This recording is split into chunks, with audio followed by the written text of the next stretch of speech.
Je vais vous montrer une vidéo où nous allons voir la représentante du CRIF qui s'occupe du signalement sur les réseaux sociaux, qui est venue répondre à la commission sur ce qu'elle faisait et, bien sûr, sur les résultats auxquels elle était parvenue. Mais sans oublier, parce que c'est le CRIF, ils sont venus dicter ce que la commission devrait mettre en place. Vous ne comprenez pas ce que je suis en train de dire, c'est pas grave. Regardez la vidéo et on en parle juste après. La parole à Madame Tayeb pour son propos introductif accompagné d'un PowerPoint. Le CRIF, en quelques mots, c'est une association, c'est une fédération de 75 associations créée en 1943. C'est une association universaliste et une de nos missions statutaires est de lutter contre l'antisémitisme et toutes les formes de haine. Se sentir solidaire d'Israël, et c'est dans l'ADN du CRIF, c'est dans les missions du CRIF dès son origine, dès 1943. Soutenir l'idée d'Israël à l'époque, soutenir l'État d'Israël depuis, c'est quelque chose qui est essentiel, c'était quelque chose qui est essentiel pour les Juifs du monde, de soutenir Israël. Et donc sur la notion de solidarité, il n'y a pas à revenir. Nous sommes partenaires des principales plateformes, donc X, Meta, Google et TikTok depuis 10 ans. Nous avons été certifiés signaleurs de confiance par l'ARCOM au printemps 2025. Nous sommes également en relation avec les institutions de type Pharos, DILCRA, et nous avons une expertise reconnue en détection de signalement de contenu haineux. C'est ce qui fait que nous avons un taux de retrait autour des 90%, toutes plateformes confondues. Parmi les contenus les plus signalés et nos domaines d'expertise, il y a le contenu négationniste, la discrimination en raison de la race ou de la religion, les discours de haine, l'apologie du terrorisme et le doxing, donc la diffusion d'informations et de données personnelles.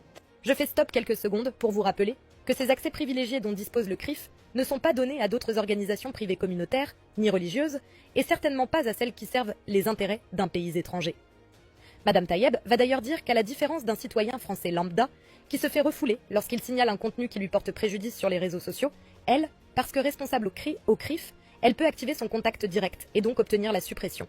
Écoutez. Vous vous souvenez, je vous ai montré 2 comptes. Et là, la modération, à mon grand étonnement, m'a dit que ça n'enfreignait absolument aucune règle. Et donc, ça me force à chaque fois à faire appel par mail au contact que nous avons chez TikTok France. Vous imaginez bien que je ne peux pas faire ça à chaque fois que je ne comprends pas une décision de modération. Je me permets juste de m'interrompre, c'est-à-dire que même avec le compte signaleur de confiance, Absolument. avant un appel, entre guillemets, direct, vous n'avez pas de retrait, quoi. Ça date d'hier. Alors, en sachant que là, on parle bien de la plateforme Trusted Flagger, donc partenaire de TikTok, la plateforme signaleur de confiance, c'est quelque chose qui va être mis en place prochainement. Désolée de faire encore pause, mais il faut que je vous explique à nouveau. Déjà, pour le bip sur le nom du compte TikTok, c'est une obligation fixée par la charte de YouTube. Ensuite, Madame Tayeb vient de parler d'un super pouvoir supplémentaire que le CRIF vient de décrocher. Celui de signaleur de confiance que l'ARCOM lui a donné. Écoutez le directeur du CRIF qui en parlait le 13 mai 2025. Alors, l'ARCOM vous a accordé le statut de signaleur de confiance. C'est important, ce statut. Ça nous propulse effectivement un tout petit groupe de gens très sérieux qui font des signalements et dans lequel on va tenir notre place par rapport à tous ces discours. Pour finir la vidéo, voici l'extrait dans lequel le CRIF dicte à l'Assemblée nationale quoi faire. Pour finir, j'ai quelques recommandations à vous suggérer. Donc, nous souhaiterions qu'il y ait une transparence algorithmique et qu'il y ait une mise à disposition pour des chercheurs agréés, une API temps réel qui permettrait d'extraire les données relatives au contenu haineux.